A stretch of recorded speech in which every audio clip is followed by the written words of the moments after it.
What happens to the average person that dies in Dragon Ball? Well, they go to the other world. Death isn't the end in the Dragon Ball universe.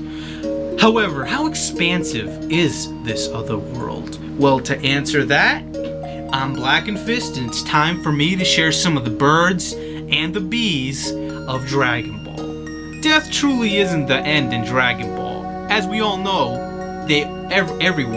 every soul goes to the other world. Regardless of whether someone's been good or bad, everyone loses their body. So, the two major sections of the other world, or the afterlife at least, is heaven and hell.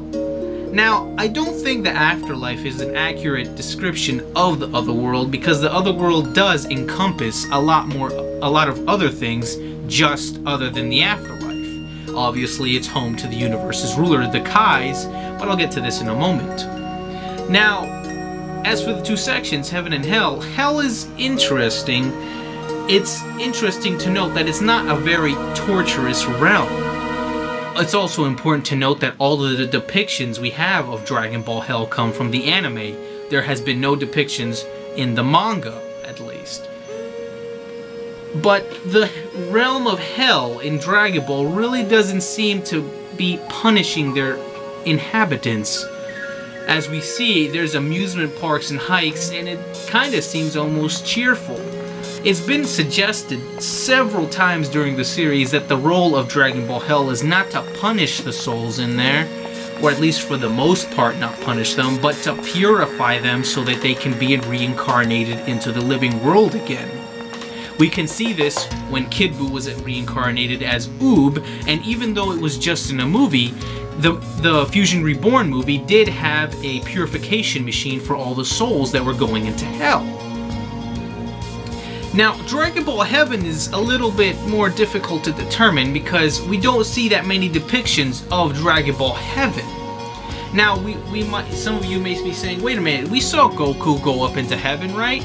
Well, Goku, you have to remember, is an extremely rare exception to everyone. Remember, whether you were good or bad, most people lose their bodies. Everyone is a soul in the afterlife, or in other world. So, when we see Goku, he is essentially around other exceptional individuals that did exceptional things during their own lifetimes that were allowed to keep their bodies.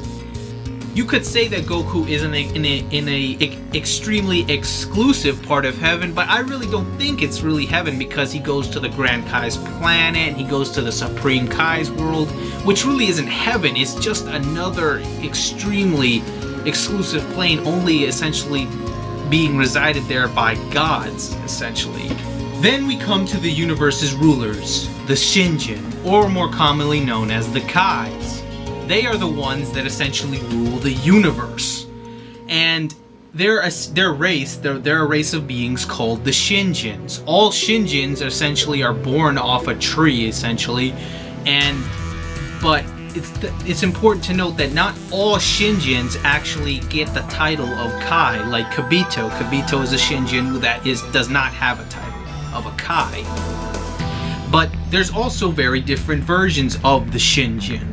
There's the normal versions of the Shinjin that can become Kais that rule over the living world, like the North, South, and East Kai and the Grand Kai. But then there is the Supreme Kais that essentially rule over the other world, the other Kais, the lower Kais, and the living world. These Kais are essentially the ones that really rule the universe. Now, this whole concept of the higher Kais is about to get a lot more expanded upon with the new movie, because now the Supreme Kais are being referred to as the gods of creation. Now, the Supreme Kai's job has always been to protect the universe and maintain the universe, but now it is being told that the Supreme Kais are the ones that create planets and life forms, essentially the creators of the universe to a certain degree. And now they're being referred to as the gods of creation. And now there is another opposing force being introduced called the Makaioshin. Now the concept of a Makaioshin has been introduced through data books of Dragon Ball long before this new movie, but I think now we're going to have some concrete actual series examples of them with the new movie, because now obviously the gods of destruction are just the other counterweight to the gods of creation. And it's being heavily speculated that at least one of the two villains, if not both, are actually Makaioshin, which are, you could say, anti-Supreme Kais.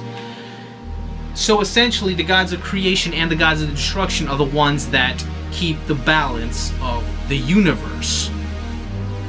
But not to get too into it, this was only a basic overview of the other world. But regardless, I hope that this has been informative and that you might have actually learned something that you hadn't known before. But as always, this is Blackenfist, and this has been the Birds and the Bees of Dragon Ball.